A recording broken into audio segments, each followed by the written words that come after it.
Hello guys, আজ নীল ষষ্ঠী পুজো। এই উপলক্ষে আমি নীলের উপাস করেছি। আজকে আজকে জল ঢালবো। আমি আজকে মন্দিরে যাচ্ছি জল ঢালতে।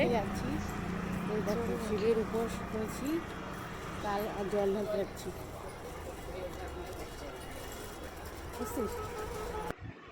এখন রাস্তায় আছি, একটু পরে মন্দিরে পৌঁছে যাব। তোমরা দেখো জল ঢালবো। আমি ডালাতে 5টা ফল, ফুল, বেলপাতা, তুলসী সব নিয়ে নিয়েছি। আমার সাথে আমার শাশুড়ি মা আছে, আমরা দুজন মন্দিরে যাচ্ছি।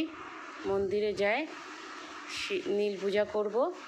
তোমরা দেখো, এটা সন্তানের ও সংসারের সুখের জন্যে করে সবাই। এই যে আমার হাতে জল, গঙ্গা জল, ডাবের জল সব আমি এই ঘটিতে নিয়ে নিয়েছি। আর ডালাটার মধ্যে ফুল, তুলসী। এখন দেখো আমি শিবের মাথায় জল দেব, নীল পূজা করব। দেখো আমি করছি। প্রথমে ফুল, তুলসী জলটা ঢেলে নিয়ে ফুল, তুলসী, বেলপাতা সব দিয়ে দিলাম। ফল 5টা ফল নিয়ে নিয়েছি, 5টা ফল দিয়ে দেবো। আর বাতাসা নিয়েছি, একটা বেল নিয়েছি, বেল দিয়ে দেবো। একটা বেল নিতে হয়, বেলটা দিয়ে দেবো। আর দিয়ে জল ঢেলে আমি প্রণাম করে নেব ঠাকুরকে।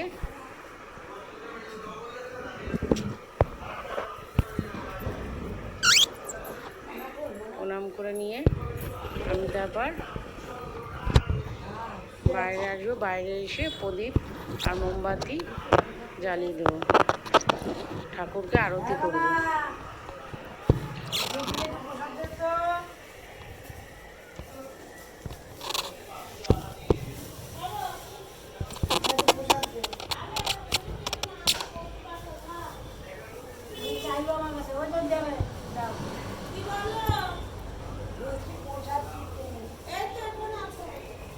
দেখো আমরা ফুল, বেলপাতা, ফল টল দিয়ে ঠাকুরকে পুজো করে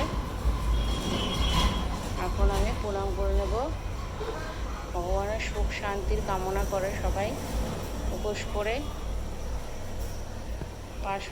পাশে আমার শাশুড়ি মা বসা, উনিও পুজো করছেন।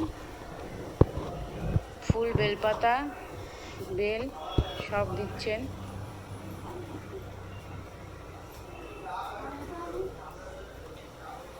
দেখেন জল ঢালছি আমি ঠাকুরের মাথায়। তো নীলের উপাস করে শিবজির মাথায় জল ঢালতে হয় মঙ্গল কামনার জন্যে, সংসার ও স্বামীর বাচ্চা কাচ্চার জন্যে করে।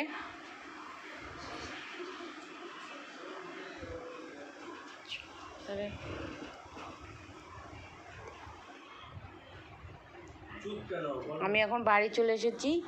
দেখো বাড়িতে আমাদের শিব ঠাকুর আছে, শিব ঠাকুরের পুজো করলাম।